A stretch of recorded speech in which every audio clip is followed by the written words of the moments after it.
many of you were last year, but at the same meeting last year, there wasn't a lot of chance for us to interact with the legislators. This morning they kind of talked at us, and then it kind of got to the end of time, and then we were dismissed to come up here. But if you remember last year, there's a woman named Janet Koch. How many of you know Janet?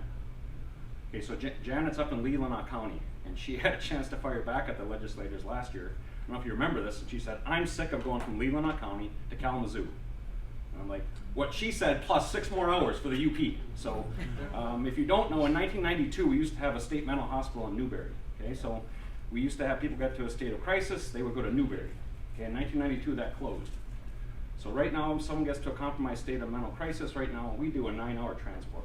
So every time that happens, there's huge liability. The person kicks my back cop car window and says the F word, and we get them in a 9-hour transport, which is very, very unsafe and a terrible situation. But that's the reality of it. So our idea in the UP is if we could possibly band together as 15 UP counties. Okay?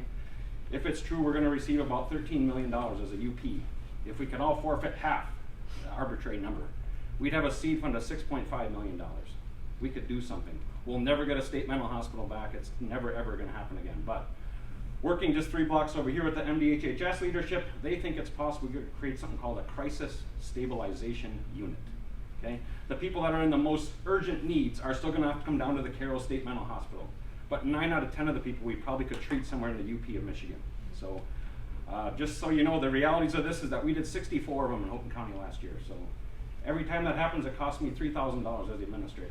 So again, these are 9-hour transports down. It's $3,000. We take 2 of my law enforcement people off the streets to come and they come down and drive the person down here. We have 9 hours of double overtime, buy them a hotel, 9 hours of double overtime back.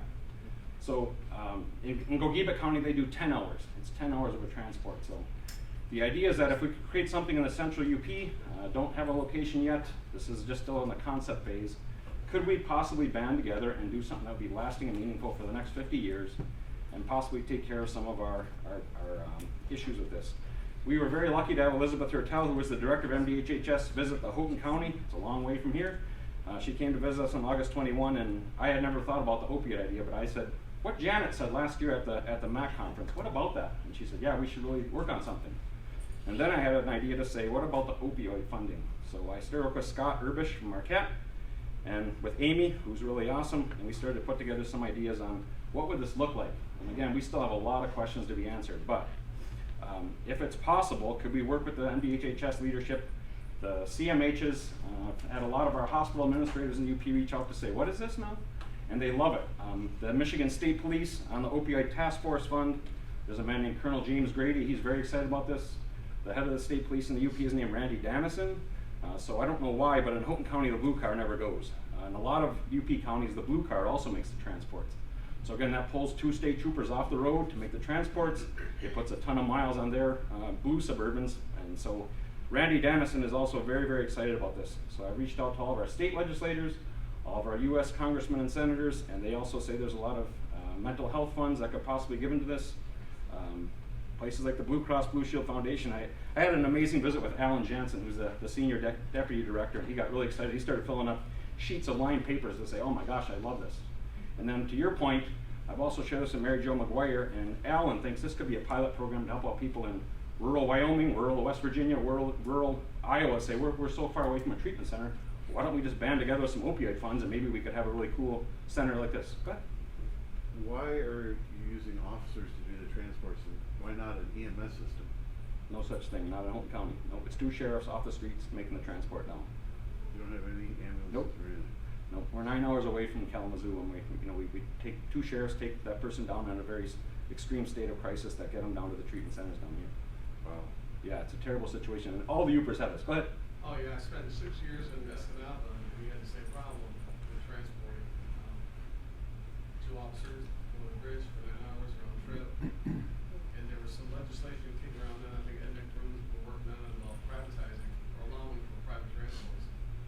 And no one's bid on that. Yeah, we'd love it. Get me some bidders that want to come to Houghton County, and then this is solved. Nobody's bidding on it. Yes, it is a law now. It doesn't do any favors for the inmate being transported, because that's a brutal trip for them in the backseat of the car. And if you talk to CMHs or other people, they'll also say that people should be treated in their own community. 9 hours away is not our own community.